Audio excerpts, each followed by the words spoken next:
Hey, party people, it's Leslie, your embodied sales and leadership coach. I'm back with another conversation about mistakes that newbie studio owners make. And this one is a doozy, okay? This one got me dragged all over the interwebs, y'all.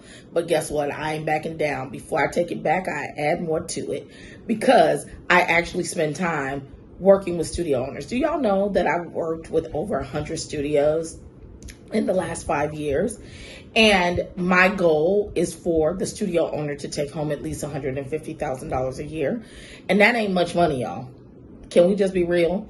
So if you making less than that, this is a hobby for you. And it's okay for it to be a hobby. I think that's what people get wrong.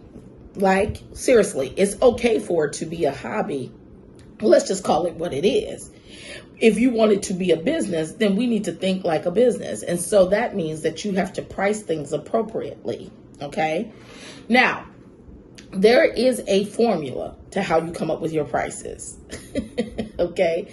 I know a lot of studios like myself. When I first opened, I looked at a couple of things. I looked at what the yoga studios around me were doing, what the Pilates studios around me were doing. There was another pole studio that was about maybe 20 minutes away from me. I looked at her prices. Then I looked at prices across the country. Like, I looked at everything except what I should have looked at first. What I should have looked at first was, what are my expenses? Okay. So when people come to work with me inside of my program, Intros That Convert, you may have heard about it. If not, check it out. It could help you. Is that we talk about how do you price your intro offers and your memberships, your bridge offers, things of that nature. And we always start from not looking externally like I did. What are yoga studios charging? What are Pilates studios charging? What's the gym charging? What's the competitor charging? No, you look at what does it cost you to run your business? I'll never forget when the early days of my studio, my rent was about $1,100 a month, and the space was maybe 1,000 square feet, somewhere up in there. So it was about $1,100 or $1,200 a month, and it was about 1,000 square feet, if I'm not mistaken. And then add gas, utilities, staff, all of that fun stuff. And I remember I was talking to another studio owner, and her prices were so low, but she was always so full. And I was like, man, maybe it's because my prices are too high. What am I going to be able to do? So I took my prices down. And I was like, okay, I'm going to get volume, right?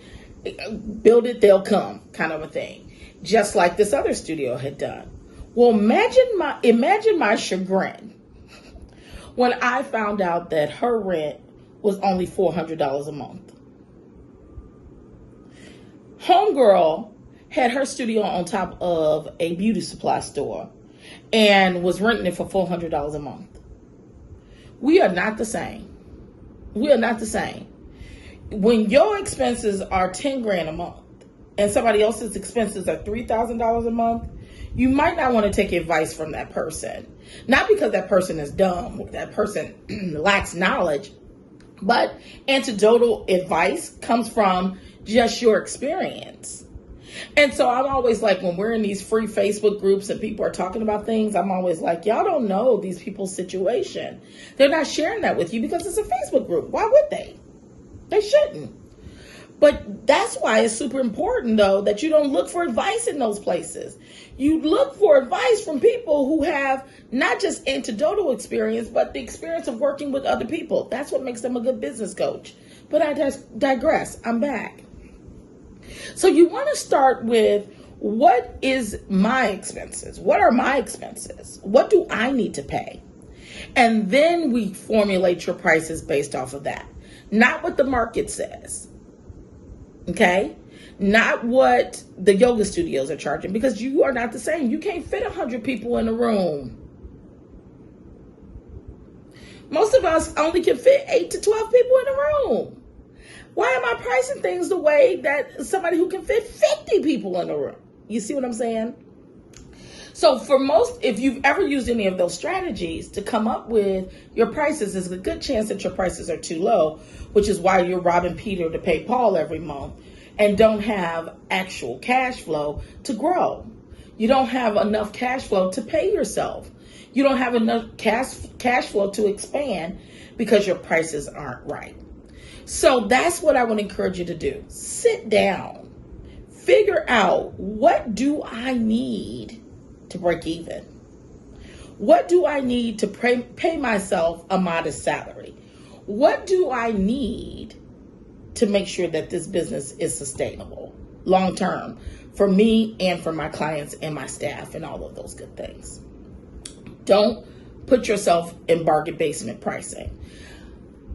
What I learned from being dragged on the internet was I gave a specific price.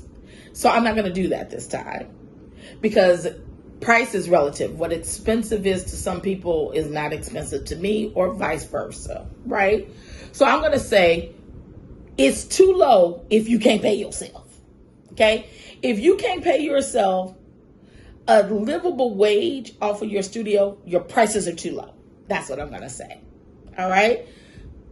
Sit down, do the math. And I know that can be scary, because it was scary for me. I made some fucked up decisions around pricing when I first opened. So don't feel embarrassed about it, but let's fix it. All right. If you need some help, you know how to reach me. Until next time, grace and peace.